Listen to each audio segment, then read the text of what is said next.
நவக்கிரக பரிகாரங்கள் நண்பர்களே, சூரிய தசா காலங்கள் நடந்தாலோ, சூரிய திசை பாதகத்தில் இருந்து திசை நடத்தினாலோ, பாதகத்தின் அதிபதியோட சாரத்தில் நின்று திசை நடத்தினாலோ, இல்லை 9ஆம் இடத்துல இருந்து திசையை நடத்தினாலோ, இல்லை பாதகாதிபதி கூட சேர்ந்து திசையை நடத்தினாலோ, அந்த தசா காலங்கள் ஒரு பாதகத்தை ஏற்படுத்தக்கூடிய ஒரு தன்மையும், ஒரு உயர் பதவிக்கு போகக்கூடிய ஒரு தடையை ஏற்படக்கூடிய தன்மையெல்லாம் இருக்குங்க.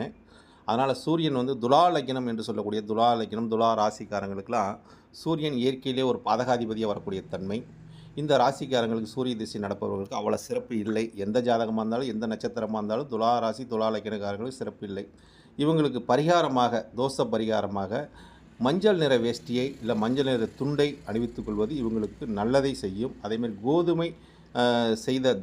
கோதுமையை தானம் செய்ய வேண்டும். அது செய்த உணவையும் தானம் செய்வது சிறப்பை தரும் நண்பர்களே. வாழ்க வளமுடன்.